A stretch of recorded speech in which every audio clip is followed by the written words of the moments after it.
श्री स्वामी समर्थ सगळ्यांना। उद्या 31 जुलै बुधवारी कामिका एकादशी आहे। 2024 मधली कामिका एकादशी म्हणजेच आषाढ महिन्यातली एकादशी अत्यंत महत्त्वाची आहे। आपण एकादशीला नेहमी काही ना काही उपाय, काही ना काही व्रत हे करत असतो। तर एकादशीला आपल्याला उद्या गाईला ही जर का तुम्ही एक गोष्ट खाऊ घातली तर तुमचा जो गुरुग्रह आहे तो बळकट होतो।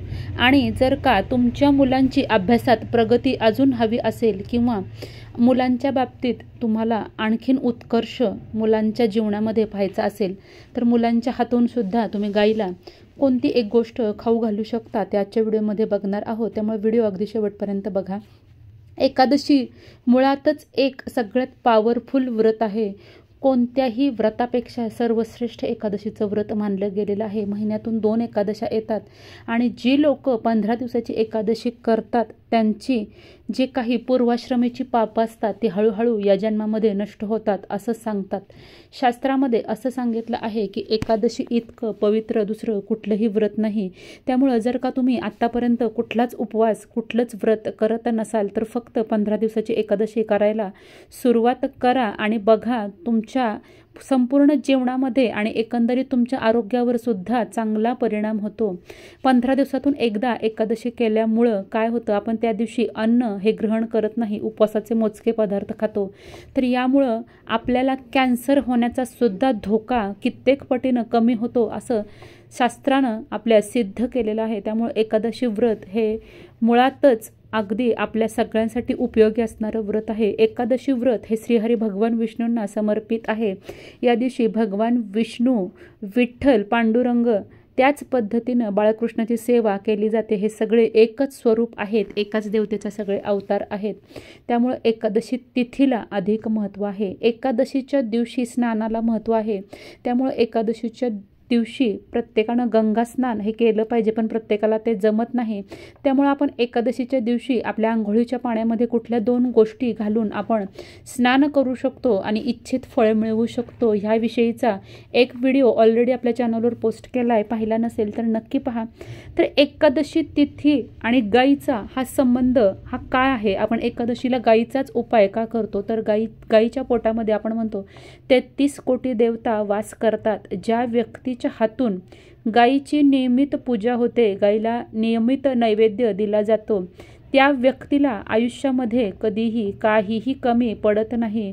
त्या व्यक्तीचा जो पूर्वसंचय असतो पापांचा तो हळूहळू नष्ट होतो आणि त्याच्यावरचे दोष हे पूर्वजन्मीचे कमी व्हायला लागतात। जर का तुम्ही गायीची सेवा केली, गायीच्या अंगावरून जरी रोज हात फिरवला तर तुमच्या आरोग्याशी संबंधित बऱ्याचशा गोष्टी ह्या कमी होऊ लागतात, तुम्हाला चांगलं आरोग्य लाभू शकतं असं सायन्सनं सुद्धा सिद्ध केले।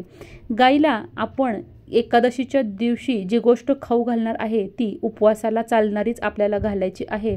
कारण एकादशीच्या दिवशी आपण चपाती किंवा पोळी गाईला द्यायची नाहीये।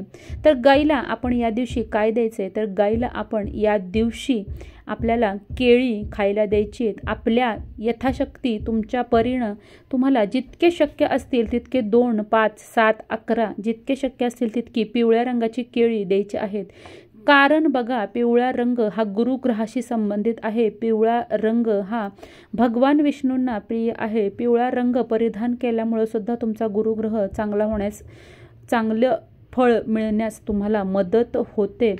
जे आपले भगवान विष्णू आराध्य आहेत, ज्यांना की एकादशी समर्पित आहे, त्यांच्या अंगावर सुद्धा कायम पिवळ्या रंगाचं पितांबर असतं। त्यामुळं हा रंग त्या देवतेला प्रिय आहे आणि त्या तिथीला जर का आपण ह्या रंगाशी मिळते जुळते उपाय केले किंवा त्या संबंधित कलर रंग परिधान केले तर त्याचा एकंदरीत आपल्या संपूर्ण आरोग्यावर आणि आपल्या जीवनावर चांगला परिणाम होतो। त्यामुळे आपल्याला गाईला पिवळ्या रंगाची केळी जर का तुम्ही या दिवशी एकादशीच्या दिवशी खाऊ घातली अगदी दिवसभरामध्ये कधीही, तर तुम्हाला त्याचा खूप चांगला परिणाम मिळणार आहे।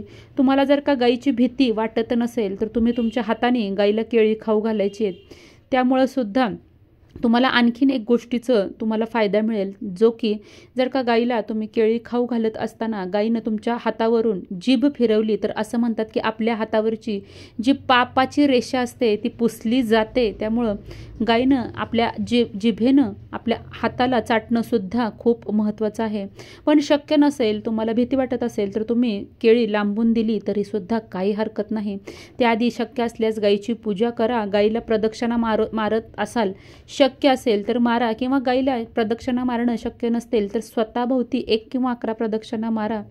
गाईला आपल्याला पिवळ्या रंगाची केळी खाऊ घालताना ओम नमो भगवते वासुदेवाय हा श्रीहरी भगवान विष्णूंचा सगळ्यात पॉवरफुल मंत्र म्हणायचा आहे.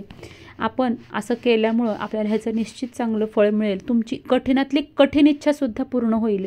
जर का तुमची मुलं अभ्यासात कमी प्रगतशील असतील किंवा अभ्यासात त्यांचं मन लागत नसेल तर आपल्या मुलांच्या हातनं आपल्याला एकादशीच्या दिवशी हिरवा चारा घालायचा आहे. लक्षात ठेवा, चाऱ्याचा रंग हिरवागार कोवळा असला पाहिजे, कारण हिरवा रंग हा बुध ग्रहाशी निगडीत आहे.